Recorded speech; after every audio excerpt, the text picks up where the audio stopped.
समझते हैं तत्व संविधान संशोधन 1993 के बारे में समझते हैं। तो यह संविधान संशोधन हुआ था तो एक संविधान के भाग 9 में अनुच्छेद 243 से 243 ओ तक इसमें जोड़े गए हैं। ठीक है, भाग 9 में पंचायत राज व्यवस्था का जिक्र किया गया है, जोड़ा गया है ये तत्व संविधान संशोधन 1993 को। ठीक है, विशेषता देख लेते हैं। देखिए, इससे पंचायत राज व्यवस्थाओं की स्थापना हुई, जैसे ग्राम स्तर पर ग्राम पंचायत और ब्लॉक स्तर पर पंचायत समिति और जिला स्तर पर जिला पंचायत या जिला परिषद। ठीक है, हर 5 वर्ष में चुनाव और राज्य चुनाव आयोग का गठन हुआ। तीनों स्तर पर SC ST को आरक्षण और महिलाओं को 1/3 आरक्षण 33% आरक्षण जरूरी है। मतलब जनसंख्या के अनुपात में SC ST को आरक्षण मिलेगा और महिलाओं को 1/3 आरक्षण दिया जाएगा। और बहुत सारे राज्यों ने 50% से अधिक 50% महिलाओं को आरक्षण कर दिया है पंचायत राज व्यवस्थाओं में, परंतु 1/3 नहीं कहा जा सकता आरक्षण महिलाओं को पंचायत राज व्यवस्थाओं में। तो और OBC का जो आरक्षण दिया जाना चाहिए, नहीं दिया जाना चाहिए, ये राज्य की विधानमंडल के ऊपर छोड़ दिया गया है। राज्यपाल द्वारा हर 5 वर्ष में राज्य वित्त आयोग को गठन किया जाएगा। जैसे हर 5 वर्ष, जैसे मान लो ग्राम पंचायतों को कितना पैसा मिलना चाहिए, कितना नहीं मिलना चाहिए, वो कर लगा रहे हैं, तो किस टैक्स किसके ऊपर लगाएंगे, या उनके गाँव में जो विकास हो रहा है किस तरह के इन जो पैसे से रिलेटेड, जो विकास से रिलेटेड बातें होंगी, जो सुझाव होंगे, जो राज्य वित्त आयोग उनको देगा ग्राम पंचायतों को। ठीक, अब ग्राम सभा का गठन, मतलब ग्राम सभा क्या है? ग्राम सभा उस गाँव के लोगों का जो रजिस्टर्ड वोटर हैं, रजिस्टर्ड वोटर हैं, जैसे 18 साल के ऊपर हो गए, जैसे अब मैं 18 साल के ऊपर हूँ, तो मैं मेरे गांव के जो ग्राम सभा है उसका सदस्य हूँ। मतलब जो रजिस्टर्ड वोटर होते हैं वो ग्राम सभा के सदस्य होते हैं। लगभग 200 होना चाहिए। जैसे मान लो किसी गांव में 200 नहीं है, तो वो पास के गाँव में मिलकर और वो गाँव दोनों को मिलकर एक संयुक्त ग्राम सभा होगी। ठीक है, तो एक कुल मिलाकर कहने का मतलब जो ग्राम सभाओं के जो सदस्य होते हैं वही तो ग्राम पंचायत के चुनाव में भाग लेते हैं।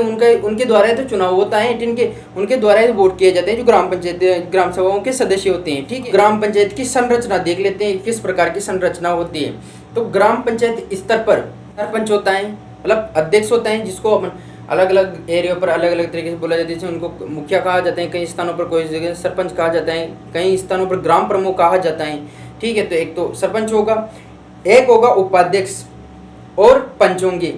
पंच 5 से 13 के बीच, मतलब जैसे पूरे गांव को अलग अलग भागों में बांट दिया जाता है वार्ड के रूप में, तो उन पर पंच होगा। ठीक है, और एक सरपंच होगा। तो पंचों का चुनाव क्या होता है? प्रत्यक्ष रूप से होता है, वहाँ की जनता निर्धारित करती है। और जो सरपंचों का चुनाव है वो राज्य विधानमंडलों के ऊपर सौंप दिया गया कि वो चाहे तो अप्रत्यक्ष रूप से कराए या प्रत्यक्ष रूप से करवाए। लेकिन अधिकतर आपने देखा जाता है कि प्रत्यक्ष रूप से सरपंच और पंचों का दोनों का चुनाव होता है। जो वहाँ की जनता है जो 2 बार वोट करती है, मतलब पंचों का अलग वोट करेगी और सरपंच के लिए अलग से वोट करेगी। मतलब दोनों का वोट होगा, तो सरपंच का प्रत्यक्ष रूप से चुनाव होता है और पंचों का भी प्रत्यक्ष रूप से चुनाव होता है। और जो उपाध्यक्ष होता है, जैसे अपने यहाँ पर बोलते हैं उप सरपंच बोलते हैं जिसको, तो उसका चुनाव अप्रत्यक्ष रूप से होता है। जो सरपंच अपन चुनते हैं पंचों को और सरपंचों को, वो उनका चुनाव करते हैं, यानी कि अप्रत्यक्ष रूप से उपाध्यक्ष या उप सरपंच का चुनाव होता है। एक सरकारी अधिकारी भी होगा ग्राम पंचायत में, उसको पंचायत सेक्रेटरी भी कह सकते हैं, ग्राम सेवक भी कह सकते हैं। ठीक है, अलग अलग एरियो में अलग अलग नामों से जाना जाता है। ग्राम पंचायत का कार्यकाल 5 वर्ष का होगा वैसे तो, लेकिन अगर बीच में विघटित हो जाती है ग्राम पंचायत, तो ऐसी स्थिति में माह के भीतर वहाँ पर चुनाव होगा। 6 माह के अंतराल में चुनाव होना जरूरी है। बैठक कम से कम 1 माह में, मतलब एक बार बैठक जो होना जरूरी है, माह में 1 बार, महीने में 1 बार बैठक होना जरूरी है ग्राम पंचायत। आरक्षण, जो पंचों में आरक्षण है तो SC ST OBC में जो जनसंख्या के अनुपात में आरक्षण मिलेगा और महिलाओं को 1/3 आरक्षण दिया जाएगा।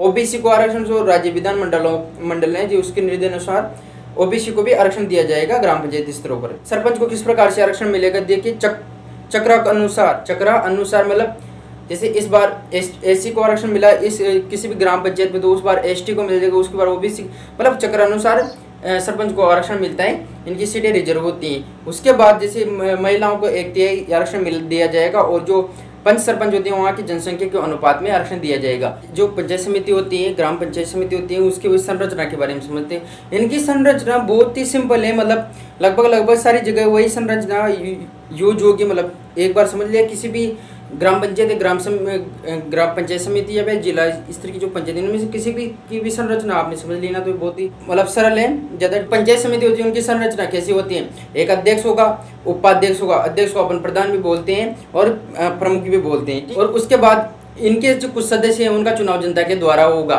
तो और अध्यक्ष और जो उपाध्यक्ष होते हैं जैसे प्रधान और उप प्रधान होते हैं, इनका चुनाव अप्रत्यक्ष रूप से होगा, मतलब जनता डायरेक्ट इनका वोट नहीं करेगी, अप्रत्यक्ष रूप से चुनाव होगा। गांव के सरपंच, पंचायत समिति के जो पदेन सदस्य होते हैं गांव के सरपंच, यहाँ पर भी एक सरकारी अधिकारी होगा जिसको अपन बोलते हैं BDO, ब्लॉक डेवलपमेंट ऑफिसर बोलते हैं। ठीक है, जो जिला पंचायत होती है उस स्तर पर किस प्रकार की उनकी संरचनाएं देख लेते हैं। एक अध्यक्ष होगा, उपाध्यक्ष होगा।